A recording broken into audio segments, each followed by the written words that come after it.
Bonjour et bienvenue dans l'entretien de France 24. Nicolas Sarkozy, François Hollande, la France retient son souffle. L'un d'entre eux sera son nouveau président d'ici une quinzaine de jours. Mais il n'y a pas que en France que l'on regarde l'enjeu de ces élections. Le regard est aussi du côté des pays étrangers. Quel sera leur futur interlocuteur? Aujourd'hui, nous avons choisi de regarder du côté des États-Unis. L'un d'entre eux, Nicolas Sarkozy, est parfaitement connu. Il a exercé la présidence française pendant 5 ans. Il a été ancien ministre. L'interlocuteur ne fait donc pas peur. En revanche, François Hollande est un inconnu pour les Américains. Il n'a pas exercé de mandat ministériel et souvent ses adversaires le montrent du doigt comme un handicap. Il n'est pas venu sur le sol américain officiellement. Question donc aux États-Unis, comment se prépare-t-il à cette élection française? Nous allons retrouver Nicholas Dungan. Il est chercheur à l'Atlantic Council. Il est aussi un des spécialistes de l'IRIS, qui est un institut de relations internationales en France. Bonjour Monsieur Dungan. Première question donc, les États-Unis se préparent comment à l'arrivée du président Nicolas Sarkozy, François Hollande? Quelles sont leurs attentes et comment est-ce qu'ils voient cela? D'abord, je pense que l'administration Obama et les décideurs aux États-Unis se préparent à l'un ou l'autre tel qu'il sera choisi par le peuple français. Et nous avons assisté à quelque chose qui est assez inconnu des Américains, c'est-à-dire de voir des Français voter dans des bureaux de vote aux États-Unis, parce que, en fait, les élections françaises sont des élections mondiales et c'est assez exceptionnel et une bonne démonstration de la démocratie. En ce qui concerne Nicolas Sarkozy, vous l'avez dit, il a exercé comme président pendant 5 ans et il a fait un revirement aussi dans la politique étrangère française pour s'approcher davantage des Américains. N'oublions pas que la France et les États-Unis sont vraiment les 2 pays au monde qui affichent et se vantent de valeurs universelles. Alors il y a 2 façons de s'entendre, soit de rester assez séparés et indépendants et de se regarder en face mais d'une certaine distance, c'est la politique gaullienne, soit de se rapprocher tellement qu'on ne puisse pas les séparer. Et c'est cette deuxième tactique qui a été celle de Nicolas Sarkozy. En ce qui concerne François Hollande, ses équipes sont connues à Washington, moins bien que celles de Sarkozy, parce qu'elles n'ont pas exercé. C'est vrai qu'il n'a pas exercé le pouvoir en tant que ministre, mais lorsque François Mitterrand a accédé à la présidence de la République en 1981, il n'avait pas non plus été ministre depuis presque 25 ans. Donc ce n'est pas tellement un handicap. François Hollande est un ancien jeune leader de la Fondation franco-américaine. Il connaît les États-Unis un peu, mais il est effectivement moins connu ici.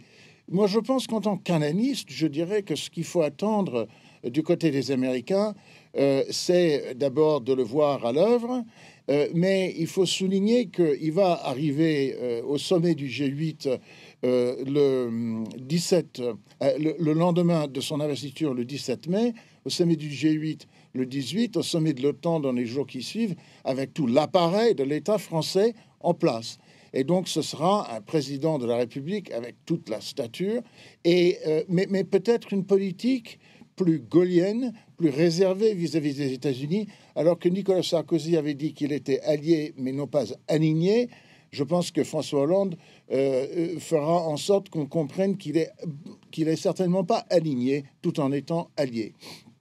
Alors effectivement, vous venez de le souligner, il y a un programme chargé pour le futur président de la République française. C'est effectivement le G8 qui va se tenir le 17 et 18 mai, ensuite suivi du sommet de l'OTAN.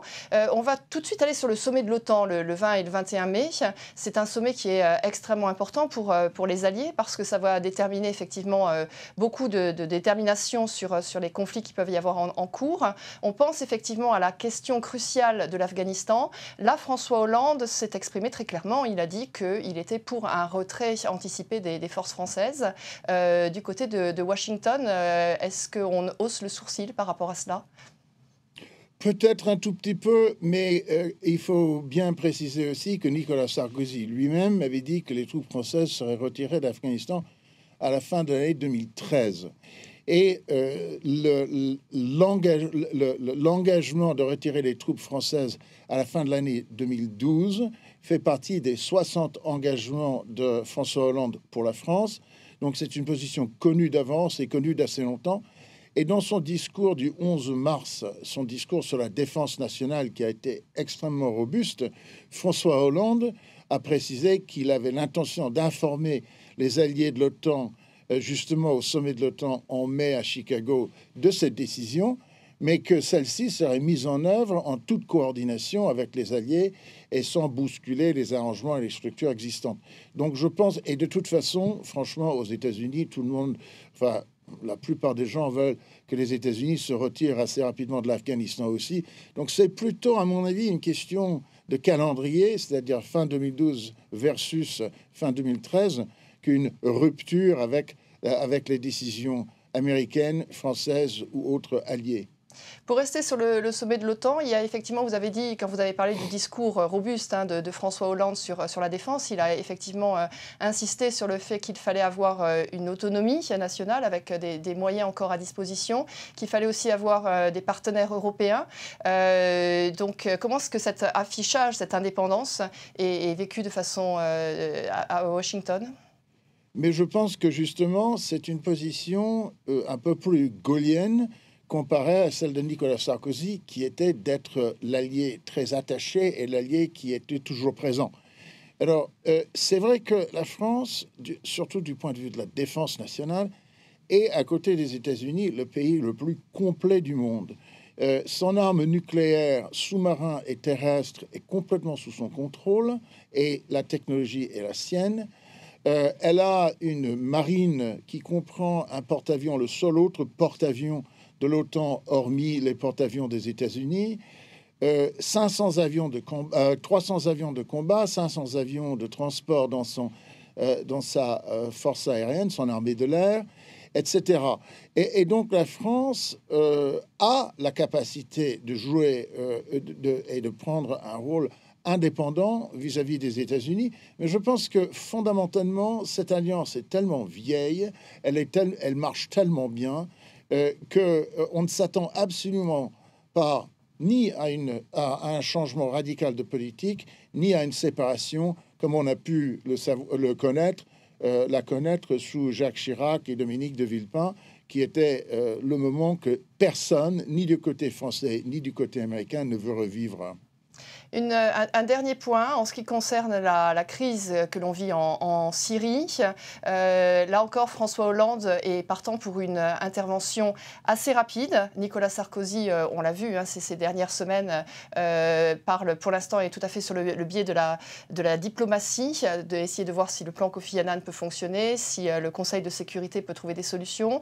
On a entendu un François Hollande plus vif dans les propos. Washington réagit comment ? D'abord, la Syrie, ce n'est pas la Libye, ce n'est pas l'Égypte, c'est beaucoup plus compliqué. Tout le monde le sait. Tout le monde essaie la diplomatie. Pour François Hollande, avoir des propos plus vifs que ceux de Nicolas Sarkozy sert à deux choses. D'abord, se séparer du candidat et d'être vu comme étant plus dur. Mais deuxièmement, vis-à-vis des États-Unis, de faire en sorte que quoi qu'il arrive, si la France prend des positions plus fortes que celles des États-Unis, à ce moment-là, l'Amérique doit composer avec la France au moment d'une mise en œuvre. Donc c'est une position diplomatique extrêmement intelligente et qui sert à agrandir l'indépendance de la diplomatie française.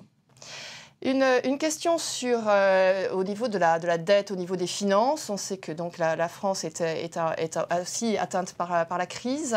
Comment est-ce que on va observer la politique qui va être une politique de François Hollande, toujours s'il est élu, qui va être une politique de laisser un peu filer les déficits publics. On sait du côté de l'Italie, par exemple, Mario Monti s'est dit inquiet. Angela Merkel, elle parle de rigueur.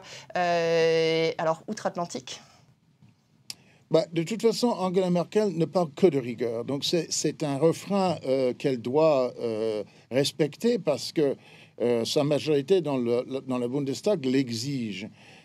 Outre-Atlantique, moi, je pense qu'on sépare les choses en deux. Il y a d'abord la politique financière européenne du nouveau président et puis il y a la politique financière et économique interne. Alors, assez paradoxalement, la politique financière et économique interne devra probablement attendre l'élection de la nouvelle Assemblée nationale française au mois de juin. Et il y aura relativement peu de champs d'action de toute façon sur des mesures structurelles avant ce moment-là. Par contre, je pense qu'à la fois les alliés et les marchés, et puis les partenaires européens s'attendront à ce qu'au lendemain de l'investiture, le nouveau président, et surtout s'il s'agit d'un président Hollande, qu'il se prononce sur une politique européenne.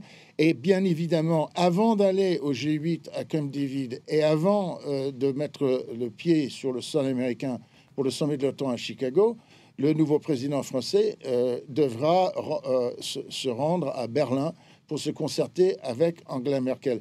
Je pense que de toute façon, les Européens devront résoudre cette crise ensemble et l'axe franco-allemand demeure aussi important que toujours.